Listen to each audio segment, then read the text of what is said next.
ಇನ್ನು ಸದನದಲ್ಲಿ ಮನ್ರೇಗಾ ಚರ್ಚೆ ವೇಳೆ ವಿಪಕ್ಷ ನಾಯಕರು ಗಲಾಟೆ ಮಾಡೋದಕ್ಕೆ ಆರಂಭ ಮಾಡಿದಾಗ ಸರ್ಕಾರದ ವಿರುದ್ಧ ಘೋಷಣೆ ಕೂಗಿದ್ರು ಬಿಜೆಪಿ ನಾಯಕರು. ಇದೇ ವೇಳೆ ಬಿಜೆಪಿ ವಿರುದ್ಧ ಕಾಂಗ್ರೆಸ್ ಶಾಸಕ ಆಕ್ರೋಶ ಹೊರಹಾಕಿದ್ದಾರೆ. ನಿಮ್ಮ ಕೈಯಲ್ಲಿ ಜಿಎಸ್ಟಿ ಹಣ ತರೋದಕ್ಕಾಗಲ್ಲ, ಕೇಂದ್ರ ಸರ್ಕಾರದ ಮೇಲೆ ಒತ್ತಡ ತರೋದಕ್ಕಾಗ್ತಾ ಇಲ್ಲ, ಆದರೆ ಇಲ್ಲಿ ಮಾತ್ರ ಬಾಯಿ ಬಡಿದುಕೊಳ್ತಾ ಇರ್ತೀರಿ, ನಿಮ್ಮದೇನಿದ್ರು ಕೂಡ ಇಲ್ಲಿ ಮಾತ್ರ ಅಂತ ಪ್ರಿಯಾಂಕ್ ಖರ್ಗೆ ಅವರು ಕಿಡಿಕಾರಿದ್ರು.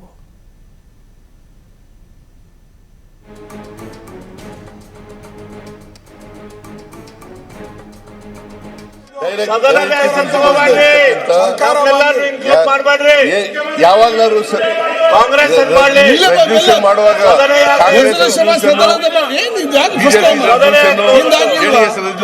ಮಾಡ್ತಾರ. ಗೊತ್ತಿರ್ಬೇಕಲ್ಲ ನಿಮ್ಗೆ, ನೀವು ಸೀರಿಯಸ್ ಆಗಿದ್ದೀರಿ. ಗೌರ್ಮೆಂಟ್ ಸರ್ಕಾರ ಹೊಟ್ಟಿದೆ, ಜಗಳಗಂಟಿ ಸರ್ಕಾರ. ಮತ್ತೆ ನೀವು ಮಾತಾಡಿ, ದುಡ್ಡು ತರಕ್ಕೆ ಯೋಗ್ಯತೆ ಇಲ್ಲ. ಮತ್ತೆ ಮಾತಾಡಿ, ಹಣ ತರ ಯೋಗ್ಯತೆ ಇಲ್ಲ. ಮತ್ತೆ ಮಾತಾಡಿ.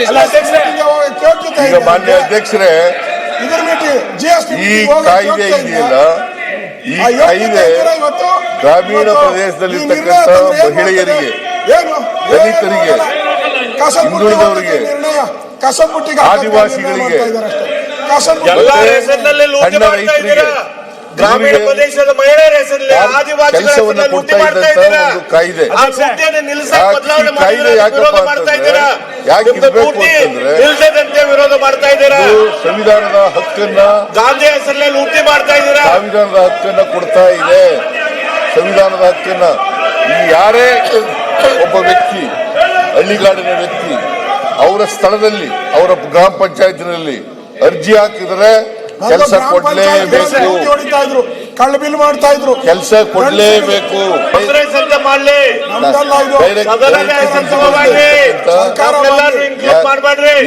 ಯಾವಾಗ್ಲಾರು